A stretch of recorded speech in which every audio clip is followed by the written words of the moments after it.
Assalamualaikum warahmatullahi wabarakatuh. Perkenalkan, nama saya Melisa Putri Cahaya, NIM 240111033 dari kelas MJ24A. Di sini saya mahasiswi Universitas Muhammadiyah Cirebon, Fakultas Ekonomi dan Bisnis Prodi Manajemen.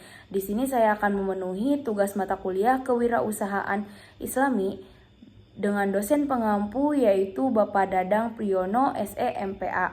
Di sini saya akan menjelaskan hasil review artikel 1 dan 2. Artikel yang ke-1 yaitu tentang pandangan Islam terhadap manajemen resiko melalui teladan kisah Nabi Yusuf alaihissalam. Abstrak, dalam kehidupan sehari-hari, manusia selalu terjadi resiko baik secara langsung atau tidak langsung. Resiko terjadi dalam kehidupan bersifat positif atau bersifat negatif. Oleh karena itu, melakukan perencanaan secara matang dan mampu menanggulangi atau mengatasi resiko dengan berbagai tindakan yang disebut manajemen resiko. Pendahuluan di kehidupan menurut Muhammad Masyum Billah, Abbas Salim, dan Herman Darmawi, dan bersifat resiko dibedakan yaitu ada resiko murni, resiko spektual, resiko fundamental, resiko khusus, dan resiko dinamis. Kemudian mengaitkan manajemen resiko dengan nilai-nilai Islam melalui pendekatan kayak planning, organizing, actuating, dan controlling.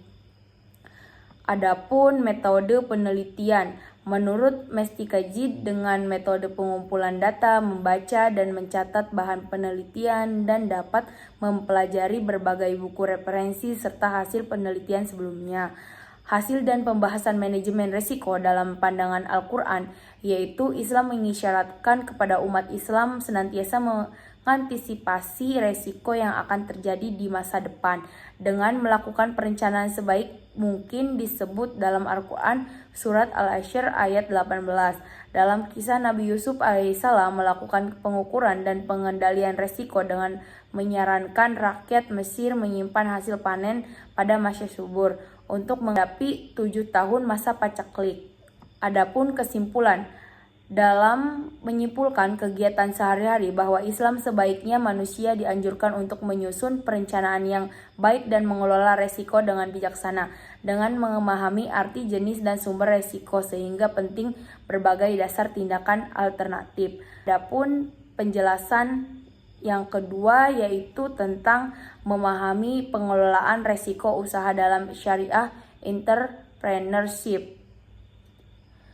Abstrak membahas resiko manajemen dan perspektif Islam mengenai administrasi peluang dalam konteks penting memahami bahan dan mengambil keputusan. Pendekatan Islam dalam pengelola kehidupan segala sesuatu telah diatur oleh Allah Subhanahu wa Ta'ala dengan rencananya.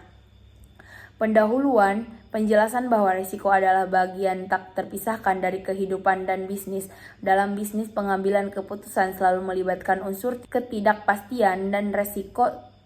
Ketekanan bahwa dalam Islam memahami risiko dipahami sebagai bagian dari ujian hidup dan harus dikelola dengan bijak. Pandangan Islam terhadap risiko menghubungi pengelolaan risiko dengan konsep akikah dan syariah. Dalam Islam, dalam pandangan Islam, resiko adalah bagian dari ketentuan Allah Subhanahu wa Ta'ala, namun Islam tidak melarang pengelolaan resiko, sebaliknya mendorong mitigasi resiko sebagai bagian dari amanah dan usaha yang tanggung jawab. Urgensi manajemen resiko bagi bisnis syariah. Dari kisah Nabi Yusuf alaihissalam yang memperhatikan strategi pengelolaan resiko dalam menghadapi masa kritis yang panjang. Dalam konteks ini, manajemen resiko bukan hanya sekadar mengelola resiko finansial atau operasional, tetapi juga merupakan bagian amanah yang diberikan oleh Allah Subhanahu wa Ta'ala, harta kekayaan yang harus dijaga dengan baik. Adapun kesimpulan, dalam prinsip-prinsip Islam mendorong manajemen risiko yang adil dan bertanggung jawab. Dengan risiko tidak harus menghindari tetapi dikelola dengan hati-hati. Dalam bisnis syariah penting untuk menghindari ketidakadilan, menjaga amanah atas kekayaan sebagai titipan dari Allah Subhanahu wa Ta'ala. Sekian materi penjelasan dari saya, kurang lebihnya mohon maaf. Wassalamualaikum warahmatullahi wabarakatuh.